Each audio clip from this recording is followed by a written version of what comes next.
예루살렘의 성지순례를 가보면 예수님께서 최후의 만찬을 하셨던 그 마가의 다락방에서 조금 내려가면 이제 다윗성이 있게 되고, 다윗성 그 아래쪽을 내려다 보면은 한 예배당이 있습니다. 그 예배당이 좀 특이한 것은 지붕에 닭 모양이 만들어져 있습니다.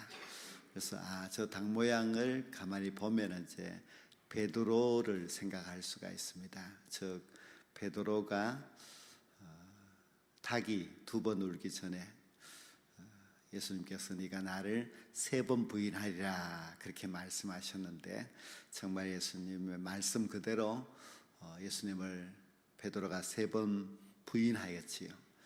그래서 그 부인하였던 그 장소에다가 이제 교회를 세워 놓았습니다. 기념하는 그런 교회를 세워 놓았는데요. 그런데 이 고고학자들이 그 집을 이제 연구를 해 보았더니 그 예배당 자리 그 지하에는 이제 사람들을 가둬 놓는 그런 감옥이 있습니다. 죄수들을 잡아놓고 또 죄수들을 신문하고 했던 그런 장소가 거기였습니다. 그래서 아마 그 터는 과거에는 대제사장의 집이었을 것이다, 그렇게 이야기를 하고 있습니다. 예수님께서는 겟세마네 동산에서 기도하시다가 이제 군병들에게 붙들려서 대제사장의 집으로 끌려가셨습니다. 아마 예수님은 그렇게 가두어 놓는 그곳에 잠시 가두어져 있다가 공의회에서 재판을 받으신 것 같습니다. 아직도 한밤중인데 대제사장과 온 공회가 이 대제사장의 집으로 모여들기 시작했습니다. 그날 이제 유월절 저녁 식사를 하고 나서 그 밤중에 공의회 의원들이 대제사장의 집으로 몰려든 이유는 우리가 그토록 이제 미워하고 또 우리가 죽이려고 하였던 예수를 잡았다고 하는 통보를 이제 받았겠지요. 그래서 이 사람들이 열심히 이제 모여들기 시작을 합니다. 본래부터 이 공의회는 낮에 모이도록 그렇게 정해져 있습니다. 그런데 새벽도 아니고 그 한밤중에 공의회 의원들이 모여들었다는 그 자체는 이제 불법이지요. 율법을 지키지 아니하는 그런 그들의 아주 예수님을 향한 그런 미워하는 마음에 가득함으로 인하여서 불법 모임을 한 것입니다. 그 당시에 대제사장은 다 로마 제국과 연관이 있습니다. 로마 제국으로부터 이제 돈을 바치거나 뭐 잘 보이거나 이렇게 해서 대제사장의 직분을 이제 받게 되지요. 그래서 대제사장이 한 명만 있어야 하는데 한 명이 아니고 여러 명이 있기도 하고 이렇게 했습니다. 그리고 공의회 의원들은 지금으로 한다면은 국회의원 같은 그런 역할을 하는데요. 하여튼 유대 그 민족에게 있어서는 최고의 그런 지도자들입니다. 그들도 역시 로마 제국과 다 연관이 있습니다. 그 로마 제국으로부터 뭔가 이렇게 인정을 받아야 또 그 자리에까지 올라가고 하는 그런 사람들이었습니다. 대제사장의 집에 이제 공의회가 모여서 예수님을 재판하기 시작을 하는데요. 아주 중요한 그 내용은 예수님의 죄목을 찾아내는 것입니다. 예수님이 무슨 죄를 지었다 하는 것을 이제 찾아내어서 그것으로 정죄를 해야 되는데요. 그 제목을 찾아내는 것이 쉽지 않았습니다. 왜 쉽지 않았는가 하면은 이 공의회 의원들 아니면 대제사장으로부터 뇌물을 받은 거짓 증인들이 이제 와서 이 사람이 이렇게 말했습니다. 이 사람은 이런 죄인입니다 하고 이제 증언을 하게 되는데요. 말이 다 일치하지 않고 서로 다릅니다. 유대인들의 그 율법은 두세 증인이 있어야 한다고 되어 있는데요. 두세 증인이 한 목소리를, 한 내용을 이야기해야 그래야만 이제 죄가 성립이 되는데, 어찌된 이유인지 이 사람은 이렇게, 저 사람은 저렇게 이야기를 해서 도무지 이제 예수님의 제목을 정할 수가 없었습니다. 그런데 한 사람이 이제 이런 이야기를 합니다. 예수님은 자기가 그의 말을 들었는데 손으로 지은 이 성전을 내가 헐고 손으로 짓지 아니하는 다른 성전을 사흘 동안에 지으리라 하더라고 했습니다. 이 내용은 이제 예수님께서 예루살렘 성전에 들어가 장사하는 사람들을 보고 화가 나서 그들을 쫓아내어서 성전을 정화시킬 때 예수님이 하신 그 말씀을 이제 이 사람이 들은 것 같습니다. 그래서 들어서 예수가 이런 이야기를 했다 하고 이제 고발을 한 것이지요. 물론 그 사람은 그렇게 이야기했지만은 또 다른 증인이 있어야 하는데 또 역시 일치하지 않는 그런 이야기들만 하게 됩니다. 하지만 이 한 사람의 증언으로도 예수님의 죄목을 성전 모독죄라고 이렇게 정하였습니다. 아주 분명하지 않는 그런 증거를 가지고서 성전 모독죄라고 억지 주장을 하였지만은, 그러나 아무래도 그거 가지고서는 뭔가 또렷한 죄를 찾아내었다고 말할 수가 없는 아주 궁색한 상황이었습니다. 근데 참 이상한 것은 이렇게 거짓 증인들이 이런 이야기 저런 이야기하고 지금은 또 성전 모독죄라고 이렇게 말하는 그런 이야기들을 예수님께서 다 듣고 계시면서도 아무런 말씀을 하지 않은 겁니다. 자기는 그렇지 않다고 변명하지도 아니하고 저 사람이 하는 말이 이렇게 틀렸다고 또 자기를 변호하지도 않고 그냥 사람들이 하는 그 거짓 증언들을 듣고만 예수님께서 계셨습니다. 그런데 이제 답답한 그런 재판이 진행되고 있는 가운데서 다른 주제로 예수님의 제목을 정해야 하기 때문에 이제 대제사장이 직접 묻습니다. 그 묻는 내용이 무엇인가 하면은 네가 찬송 받으실 이의 아들 그리스도냐 하고 물었습니다. 물론 찬송 받으실 이는 이제 하나님을 가리키는데요. 내가 정말 하나님의 아들 그리스도냐 하고 질문을 한 것입니다.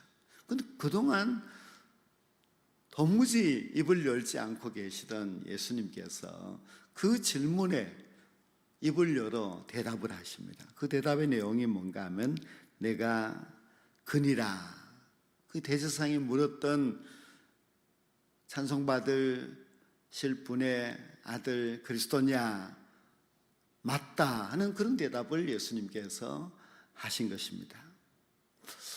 왜 이때까지 대답을 잘 하지 않으셨다가 왜 이렇게 대답을 하셨을까?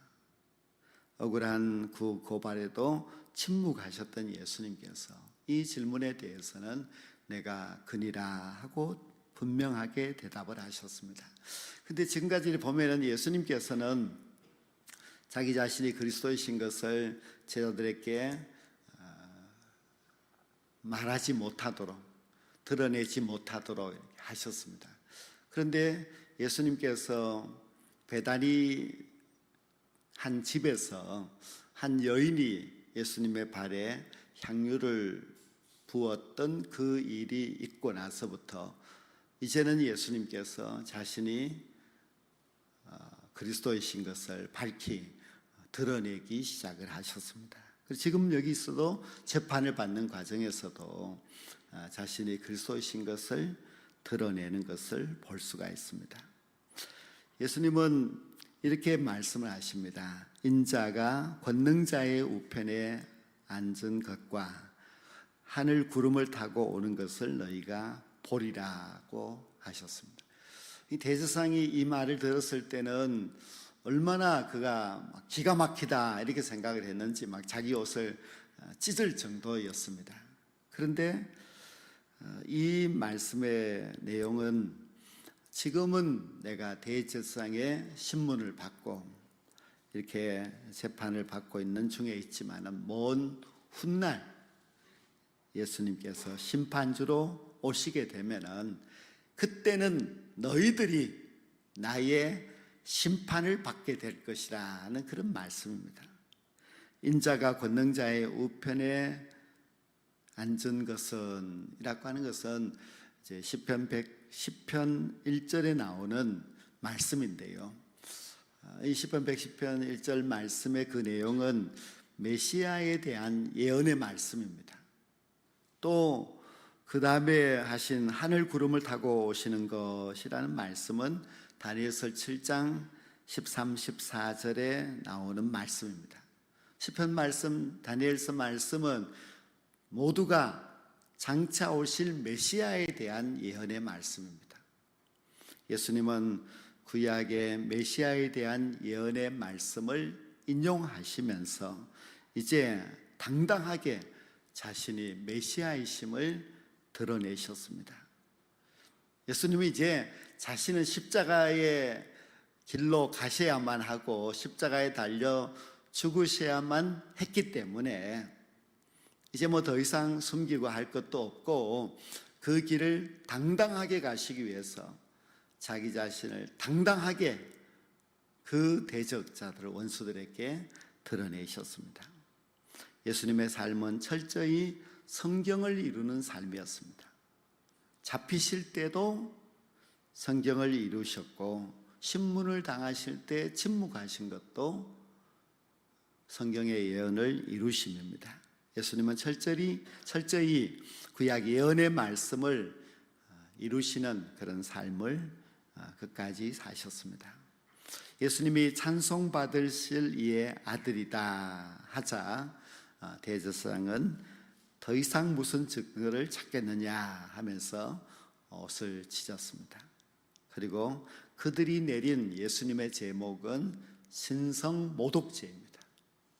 하나님을 모독하는 말을 하였다고 해서 더 이상 뭐 증거를 찾을 필요도 없고 이것만 하더라도 예수는 죽어 마땅한 죄인이라는 판결을 내린 것입니다.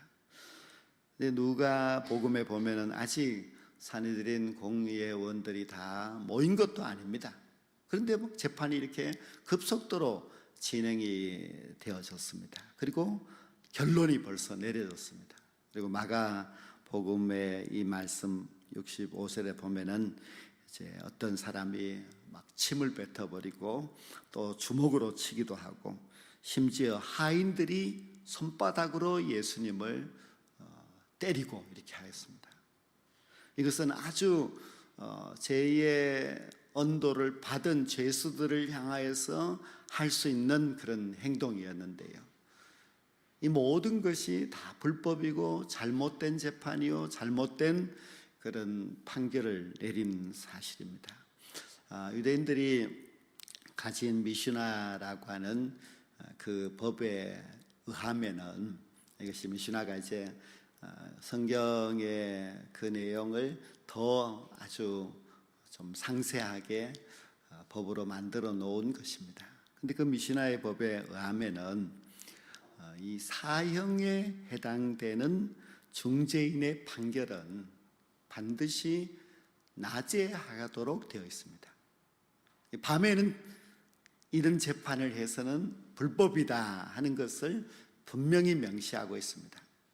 그리고 또 한 가지는 이렇게 사형에 언도될 만한 그런 사람은 오늘은 충분한 심의를 하고 그 판결은 내일 내리도록 그 하루가 지나서 내리도록 되어 있지 그냥 그 자리에서 판결을 내리면 되지 않도록 법으로 정해져 있습니다. 근데 미시나의 법을 이들이 철저하게 알고 있으면서도 어긴 것입니다.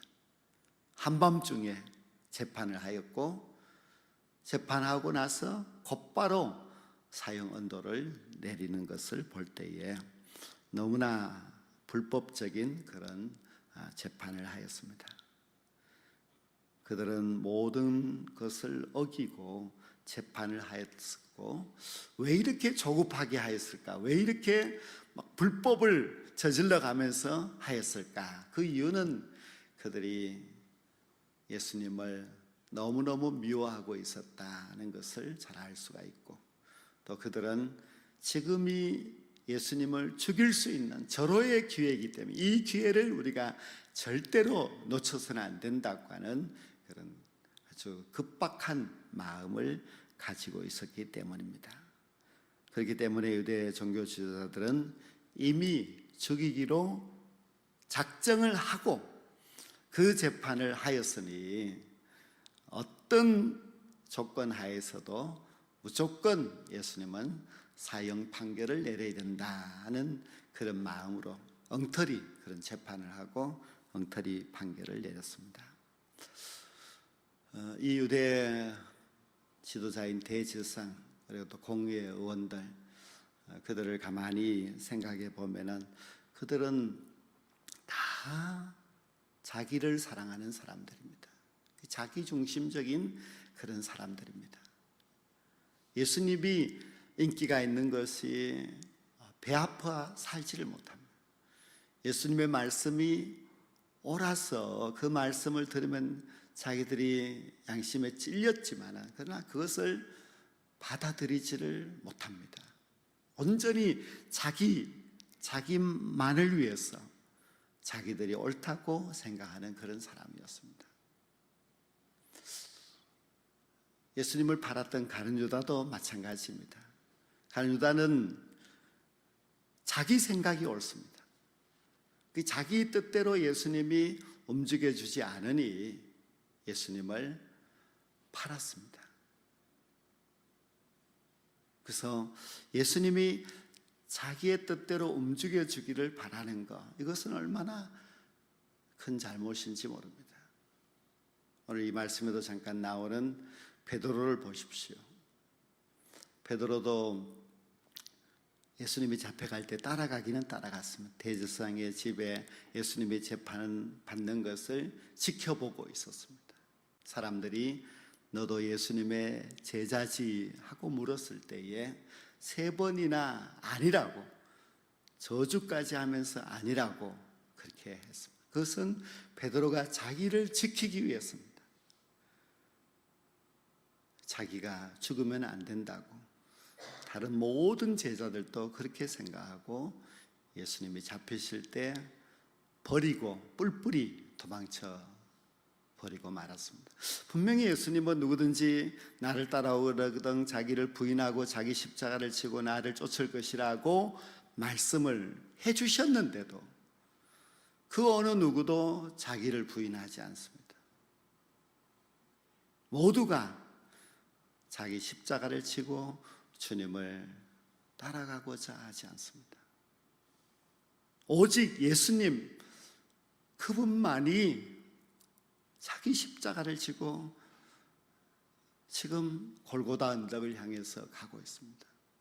예수님은 자기를 지키려고 하지 않고 자기 중심적인 생각도 다 없습니다. 자기를 온전히 부인하고 자기 십자가를 지고 십자가 그 언덕을 향해서 올라가게 됩니다.